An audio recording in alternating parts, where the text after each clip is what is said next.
Question number 8, यदि capital A और capital B क्रमशः -2, -2 और 2, -4 है, यानी हमारा 2 पॉइंट यहां पे वैल्यू हमको दे रहा है क्वेश्चन में।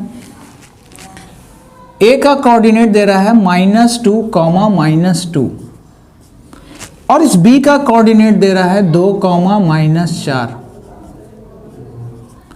मिलाने वाली रेखाखंड पर P इस पर स्थित है। क्वेश्चन में बोल रहा है कि P रेखाखंड का हमको भले बिंदु P का निर्देशांक ज्ञात करना है। यहां पर P रेखाखंड AB पर स्थित है, यानी AB के ऊपर है। ठीक है, AP बराबर क्वेश्चन में हमको दे रहा है 3/7 AB है। AP बराबर 3/7 AB हमको क्वेश्चन में दे रहा है। हमको इस P का कोऑर्डिनेट निकालना है। तो देखिए P का कोऑर्डिनेट हम निकालेंगे, कैसे निकलेगा वो आप ध्यान से देखिए। इस P का कोऑर्डिनेट अगर हमको निकालना है तो हम देख रहे हैं कि ये इसको अंतःविभक्त कर रहा है।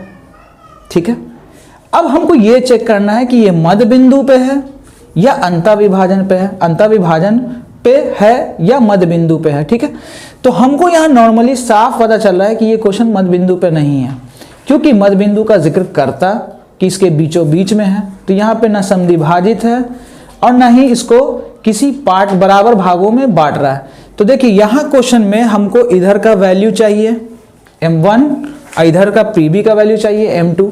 तो हम m1 और m2 निकालेंगे कैसे? देखिए यहाँ हमको क्वेश्चन में दे रहा है, इस क्वेश्चन से हम निकालेंगे m1 और m2। कैसे निकालेंगे वो देखते जाइए। 7 को AP से गुना कर दिया, 7AP हो गया, ये बच गया मेरा 3AB। ठीक है, अब आप देखिए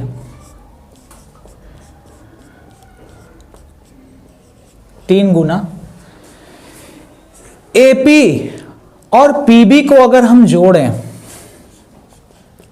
AP A से P तक गए, ठीक है, और हमने PB को जोड़ा, इस AP को और इस PB को अगर हम जोड़ेंगे तो हमको क्या मिलेगा? AB मिलेगा, ऑलरेडी सी बात है। अब आइए, अब हम यहां से क्या करेंगे, इस 3 को AP से गुना कर दिया 3AP, इस 3 को PB से गुना कर दिया 3PB। अब आप देख सकते हो दो जगह AP आ रहा है, तो हम इस 3AP को हम इधर ले जा रहे हैं। 7AP माइनस 3AP बराबर 3PB। 7AP में से 3AP घट जाएगा, क्या बचेगा? 4AP, इधर 3PB। आइए, हमको अनुपात किसका चाहिए? AP का और किसका? PB का। AP पहले चाहिए, तो हम AP को इधर ही रखते हैं। इन दोनों के बीच कौन सा रिलेशन है? इनटू का। कौन सा रिलेशन है? इनटू का। यहां हमने रिविजन कर दिया है। PB को हम इधर फेंक दे रहे हैं, तो PB गुना में था, इधर आ जाएगा भाग में। ये 4 गुना में था, इधर आ जाएगा भाग में 3/4। यानी AP जो है ये मेरा m1 है। m1 का वैल्यू कितना निकला? 3। m2 का वैल्यू कितना निकला? 4। m1 m2 हमको पता चल गया, हम यहाँ पे शो कर दे रहे हैं। AP अनुपात PB 3:4। हम लोग अनुपात बट्टे को अनुपात से भी शो कर सकते हैं। अब आइए हम इस P का कोऑर्डिनेट निकाल रहे हैं। P का निर्देशांक, तो फॉर्मूला आप लोग माइंड में रिवाइज करते जाइए। m1 गुना x2, तो m1 की जगह कौन है? 3। हम यहां सीधा बैठा लें 3 + 4, 3 + 4, क्योंकि m1 + m2 होता है। ठीक है, 3 गुना x2 पे कौन है? 2।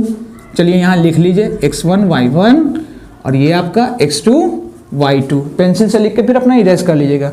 चलिए 4 गुना x1 पे कौन है? -2। 3 गुना y2 पे कौन? -4। 4 गुना y1 पे कौन? -2। 3 2 6, 6 रख दिया, प्लस माइनस 8 हो जाएगा, ये हो गया 7।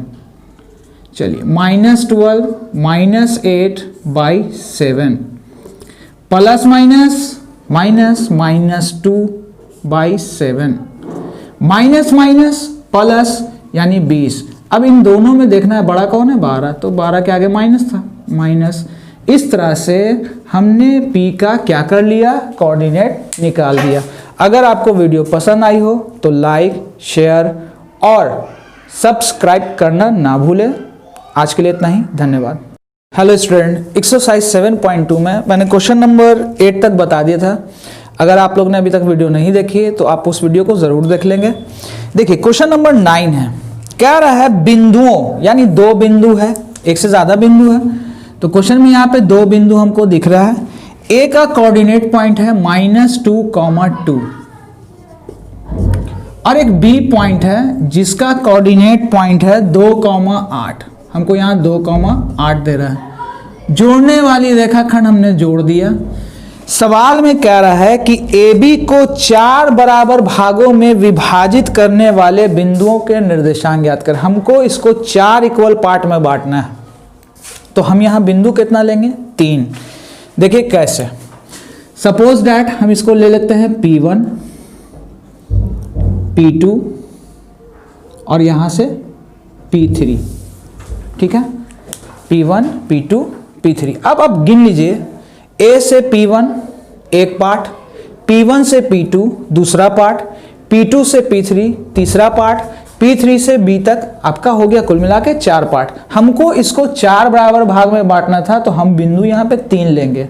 ये नहीं कि जोश में आके 4 बिंदु डाल देंगे, क्योंकि 4 बराबर भागों में बांटना है, नहीं, हम लोग लेंगे 3 बिंदु। ये ऑलरेडी 4 बिंदुओं में भले 4 भाग में बट जाएगा। A से P1 1, P1 से P2 2, ये 3, ये 4। चलिए, हमको सवाल ये कह रहा है कि इसको 4 बराबर भागों में बांटने वाले बिंदु का कोऑर्डिनेट निकालें। जैसे कि A का कोऑर्डिनेट ये है, उसी तरह से हमको P1 का कोऑर्डिनेट चाहिए, P2 का कोऑर्डिनेट चाहिए, P3 का कोऑर्डिनेट पॉइंट चाहिए। तो देखिए हम इसको बनाएंगे कैसे। सबसे पहले आप लोग स्टेटमेंट में ये लिख लेंगे, A और B हमको दिया हुआ है। माना कि मिलाने वाली रेखाखंड को P1, P2, P3 4 बराबर भागों में विभाजित करती है। इतना आप लिख लेंगे। फिर से मैं एक बार रिप्रेजेंट कर देता हूँ, रिपीट कर देता हूँ। माना कि मिलाने वाली रेखाखंड को P1, P2, P3 4 बराबर भागों में विभाजित करती है। आइए सबसे पहले हम कोऑर्डिनेट इस P2 का निकाल रहे हैं। किसका कोऑर्डिनेट, P2 का। अब आप सोचते होंगे सबसे पहले आपने P2 ही का कोऑर्डिनेट क्यों टारगेट किया, क्योंकि इस AB के ठीक बीचों बीच में P2 है। ये जो A और B है ना, ठीक बीचों बीच में P2 है, यानी ये मेरा मध्य बिंदु पे जा रहा है। किस पे जा रहा है, मध्य बिंदु पे। तो हम सबसे पहले P2 का कोऑर्डिनेट निकाल दे रहे हैं। तो मध्य बिंदु का फॉर्मूला दोनों भुज को जोड़ते थे, x1 + x2/2 और y1 + y2/2। ये मध्य बिंदु के लिए फॉर्मूला है। क्या करते हैं, सीधा दोनों भुज को जोड़ना है, x1 को और x2 को, और इधर जोड़ना है y1 को और y2 को। दोनों को हम क्या करेंगे, 2 से डिवाइड कर देंगे। तो देखिए अब हम यहाँ पे क्या करने जा रहे हैं, सेम इसी फॉर्मूले के बेस पे हम इसको रख देते हैं। यहाँ कौन है भाई, -2 है x1 पे, x2 पे कौन है 2 + 2, ठीक है। आप यहाँ पे लिख लीजिए तो ज्यादा अच्छा, x1 y1, ये आपका है x2 y2/2, 2 + 8/2, 0/2 और ये आया 10/2। तो 0 को हम देखिए 2 से इसको डिवाइड करना है तो यहाँ आ जाएगा 0, और 2 से इसको डिवाइड करेंगे कितना आएगा 5। इस तरह से हमने वैल्यू किसका निकाला, P2 का, ठीक है। अब हमने P2 का कोऑर्डिनेट पॉइंट निकाल लिया, कितना निकला 0,5। अब अगर ध्यान दिया जाए तो A और P2 के बीच में कौन है, P1। आप लिख लेंगे A से P2 का मध्यबिंदु P1 कौन है, P1। हम P1 का कोऑर्डिनेट निकाल रहे हैं, P1 का न्यामक। चलिए x1, अब इसको एक काम कीजिए, इसको इरेज कर लीजिए। अब आप यहां पे शो कर लीजिए, हम इन दोनों के बीच का निकाल रहे हैं कोऑर्डिनेट, ए P2 का मध्यबिंदु P1। तो P1 का वैल्यू देखिए निकालते हैं, चलिए -2 + 0/2, 2 + 5/2, -2/2 और ये आया 7/2। चलिए 2 से 2 कैंसिल एक बार में, और आप इसको लिख सकते हो 3.5, या आप 7/2 भी छोड़ सकते हैं। अब आइए, अब कोऑर्डिनेट हम किसका निकालने जा रहे हैं, P3 का। P2B का मध्यबिंदु, P2B का मध्यबिंदु कौन है, P3। अब हम कोऑर्डिनेट P3 का निकाल रहे हैं। किसका कोऑर्डिनेट, P3 का न्यामक। चलिए इसको आप देखिए x1 y1 की नज़र से, और इसको देखेंगे x2 y2 की नज़र से। तो आप देख सकते हो ये मेरा 0 है, ये +2, 0 + 2 फॉर्मूले का क्या होता है, /2, हमने /2 रख दिया। चलिए 5 + 8/2, 2/2, और ये आया 13/2, 2 से 2 कैंसिल 1, और ये हो गया कितना, 6.5। इस तरह से हमने क्या किया कि 4 बराबर भागों में कटने वाले बिंदुओं का निर्देशांक निकाल दिया, P1 का, P2 का और P3 का। चलते हैं अब अपने नेक्स्ट क्वेश्चन की तरफ। देखिए लास्ट क्वेश्चन है, क्वेश्चन नंबर 10 इस चैप्टर का। समचतुर्भुज का क्षेत्रफल ज्ञात करना है जिसके शीर्ष हमको दिया हुआ है 3,0, 3,0।